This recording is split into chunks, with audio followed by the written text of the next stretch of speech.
नमस्कार, मैं फरीदा गजल और आप देख रहे हैं एक न्यूज 24।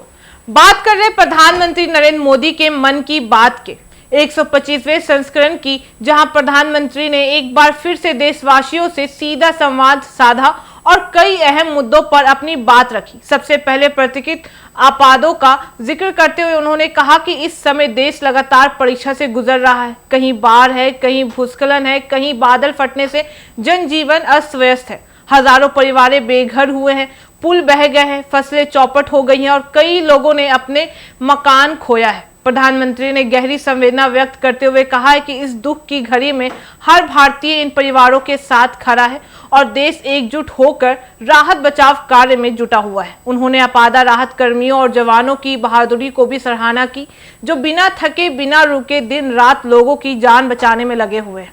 इसके बाद प्रधानमंत्री मोदी ने जम्मू कश्मीर की बात की, कहा कि कभी जहां हिंसा और अनिश्चितता का माहौल था, आज वहीं पर पुलवामा के स्टेडियम में डे नाइट मैच खेला जा रहा है और डल झील पर वाटर स्पोर्ट प्रतियोगिता आयोजित हो रही है। ये बदलाव नए भारत की तस्वीर है और युवाओं को नए सपनों की उड़ान दे रहा है। पीएम ने साफ कहा है कि ऐसे आयोजन बताते हैं कि बदलता जम्मू कश्मीर अब विकास, खेल और पर्यटन की नई ऊंचाई को छू रहा है। प्रधानमंत्री ने इसी कड़ी में प्रतिभा सेतु डिजिटल प्लेटफॉर्म की चर्चा की, जो उन युवाओं के लिए एक बड़ा अवसर है जो यूपीएससी परीक्षा में सिर्फ मामूली अंतर से रह जाते हैं। उन्होंने बताया कि इस प्लेटफॉर्म पर पहले ही हजारों युवा जुड़ चुके हैं और कई को नौकरी भी मिल चुकी है, यानी असफलता के बाद भी उम्मीद की किरण जगी हुई है और यह प्लेटफॉर्म उस पुल की तरह काम कर रही है जो मेहनती युवाओं को नए अवसरों से जोड़ रहा है।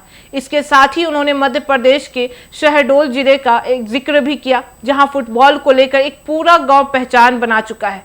बच्चों से लेकर बुजुर्ग तक फुटबॉल को जी रहे हैं और देश का नाम रोशन कर रहे हैं। वहीं मोदी ने कहा कि यह कहानी हमें दिखाती है कि अलग लगन हो तो छोटा सा गांव भी खेलों का राजधानी बन सकता है।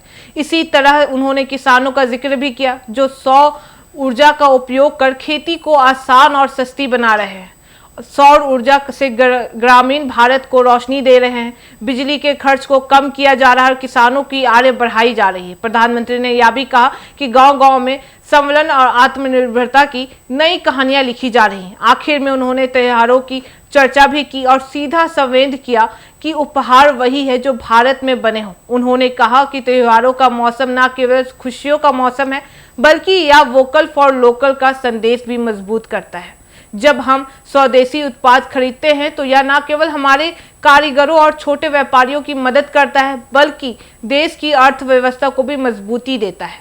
प्रधानमंत्री ने साफ कहा कि आत्मनिर्भर भारत का संकल्प केवल सरकार की नीतियों से नहीं पूरा होगा, बल्कि यह तभी संभव है जब हर नागरिक अपनी जिम्मेदारी समझने और खरीदने करते वक्त स्थानीय उत्पादों को प्राथमिकता दे, चाहे वह कपड़े हो, खिलौने हो, मिठाइयां हो या कोई अन्य उपहार। हर वस्तु में भारत की मिट्टी की खुशबू होनी चाहिए, क्योंकि जब भारत का हर नागरिक स्वदेशी अपनाता है तो वह सिर्फ एक वास्तु नहीं खरीदता, बल्कि करोड़ों मेहनत कश हाथों की मेहनत, सपनों और उम्मीदों को भी सम्मान देता है। प्रधानमंत्री मोदी का यह संदेश सिर्फ आर्थिक नहीं बल्कि संस्कृति को भी बढ़ावा देता है, क्योंकि त्योहार भारत की आत्मा है और जब त्योहारों में लोकल उत्पाद शामिल होते हैं तो त्योहार और भी रंगीन और खास हो जाते हैं। कुल मिलाकर अगर देखा जाए तो प्रधानमंत्री का यह पूरा संबोधन एक साथ कई संदेश देता है। आपदा के समय एकजुट रहो, बदलाव की कहानियां से प्रेरणा लो, असफलता के बाद भी अवसर ढूंढो, गांव और किसानों की ताकत पर भरोसा करो और त्योहारों में स्वदेशी अपनाकर आत्मनिर्भर भारत को मजबूत बनाओ।